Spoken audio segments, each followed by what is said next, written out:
Assalamu alaikum guys, this is Sam and welcome back to another video with me here at Sam of Somalia. I've got a little Somali language video for you today. I found a little gem in the Somali language that I wanted to share with you today. So the video is mostly something to do with verbs actually. I'm going to need to give you a quick little roadmap of Somali verbs. It's going to be very, very quick. I am planning a much bigger video on Somali verbs. It is literally called a roadmap of Somali verbs. That's the big video that I got coming up.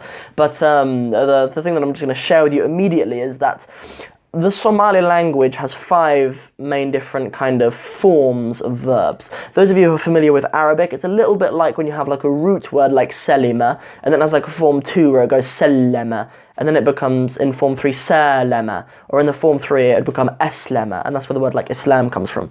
So you can have like the same root that can have different forms of verbs. It's kind of like that. There are just kind of like like different forms of the same root, I guess, and that kind of exists. It's a little bit like in English, for those of you who don't know Arabic, it's a little bit like in English where we have something like write, the verb write, and then like another form of it would be to rewrite, and then another form of it would be like to if it was a word, would be like to pro-write, and to like, so it adds something else onto that root. It brings another meaning to that root. So there are 5 main ones, and in a lot of the grammar books they're referred to as form 1, form 2, form 2b, form 3, and form 3b, or form 2a and 2b, form 3a and 3b.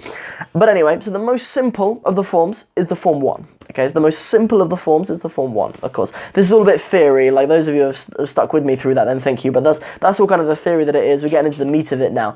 So, the thing that I think is really awesome about the Somali language, and like obviously I've studied Arabic as well, and I know that languages that have been influenced massively by like nomadic life have an inherent quality of caring about others before themselves, have like an inherent quality of needing to take care of other people and stuff, because that's what desert life demands of you. You need to take care of other tribes when they come and visit you, in the hope that they would reciprocate that.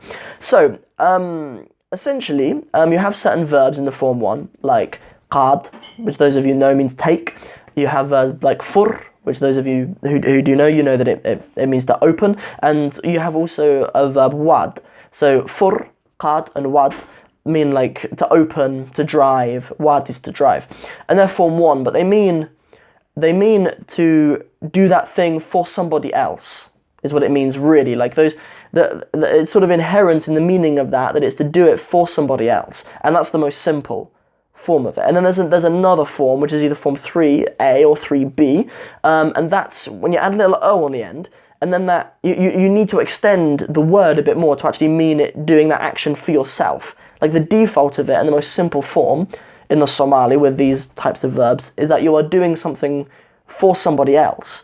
That's like the default position, which is so different, obviously, to, you know, other cultures and societies in the world where the default is to do something for yourself. Like you're expected to do loads for yourself before you're expected to do something for others, and that's something really beautiful about the Somali people, which is obviously has been what has shaped the language to reflect that. So the examples in the form 3 are like fur, which I said means open, goes to fura, and that means to open for yourself, like to open something for yourself.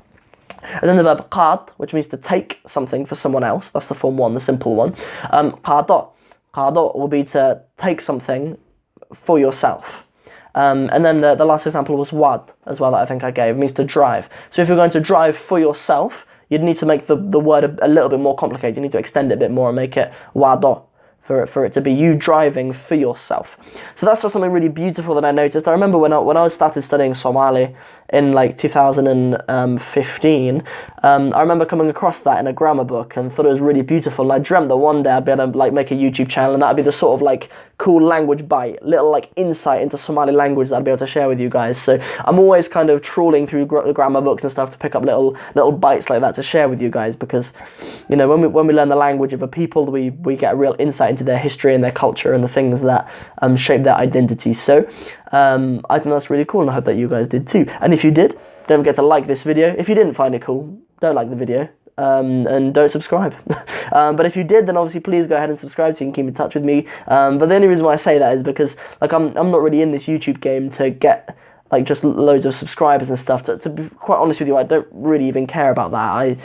I would rather have 100 people who love learning Somali and who really share like my passions and my values than to have, you know, 1 million subscribers who literally will only ever watch one of my videos ever. So yeah, so as I say, if you enjoyed this video, and I hope you did, then don't forget to like and share it, and don't forget to subscribe to my channel if you did like the videos and you want more of it.